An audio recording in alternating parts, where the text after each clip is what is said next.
oruçluq ayı başlayandan, oruçluq girəndən biz yenə ki, necə qabaqlar olduğu kimi indi də tezdən dururuq. İmsak vaxtına az qalmış dururuq. Görürsünüz də çıxırsan balqona, bu havanı qəbul edirik. Hələ də özümə inanmıram ki, mən həqiqətən bir Şuşadıyam. Hər gün vəziyyət təkrar olunur məndə ki, Şuşada olduğuma hələ də mənim canıma çox büyükdür. Allah'ın bu gününe şükürler olsun. Amin, amin. Sözün düzü, Bakıda oruç tutanda səhər-səhər biraz yorğun dururdu adam. Amma indi buradan bilməm Şuşanın havasındandır.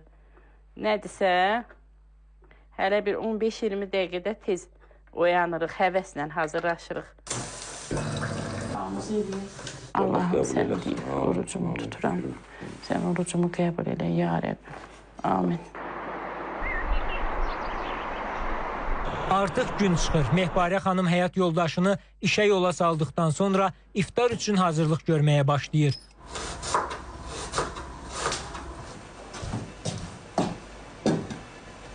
Axı axşam evləri qonaqlı qaralı olacaq. Adətən Şuşanın özündən məxsus gözəl yeməklər var. Başda şüyüd pulov olmaq, aşqarası ilə pulov, şüyüdlü pulov, boyanalı pulov.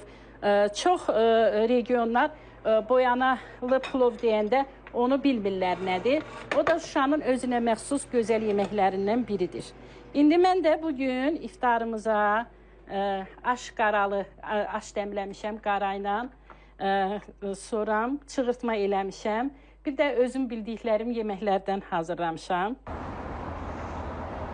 Gün batır, qaş qaralır. İşğal dövründə bir-birindən uzaq düşən qonşular yenidən əvvəlki günlərə qayıdırlar.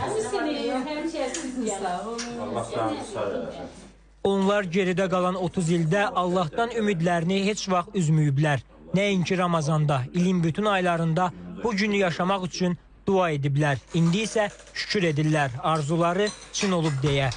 Mahir bəyin isti ocağında bir süfrə ətrafında toplaşan Şuşalılar Mehbarə xanımın hazırladığı təyamlardan dadır. İftardan sonra qonşular çay süfrəsində xatirələrini danışır, gələcəklə bağlı arzularını bölüşürlər. Öyrənirik ki, 5 nəfərdən ibarət Quliyevlər artıq 2 ilə yaxındır Şuşaya köçüblər. 2 oğlu işi ilə əlaqədar Bakıda olsa da, qızları onlarla bircə yaşayır. Elə bu vaxt Mahir dayının oğlu zəng edir. Atilla bala. Ay, babanı bala. Nə tərsən? Heç vecin olmuyor mən. O övladı və nəvələri ilə görüntülü danışır, hal-əhval tutur. Daha sonra bizimlə söhbətlər davam edir. Şuşadan onun tarixindən söz açır. Şuşa ilə qurulandan, Pənahəli xanı vaxtından Şuşada tikildikcə, o vaxt qurulduqca hər məhəllənin öz məscidi olubdur.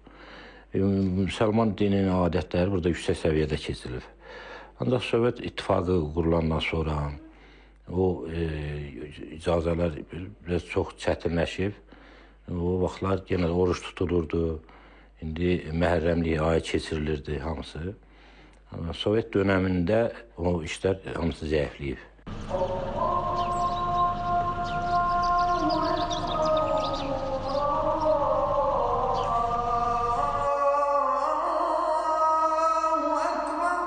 İndi isə illərdir sükuta qərq olan şəhərin məscidlərində yenə azan oxunur, namazlar qılınır. Qəhrəman oğullarımızın sayəsində bu azan səsi daim olacaq.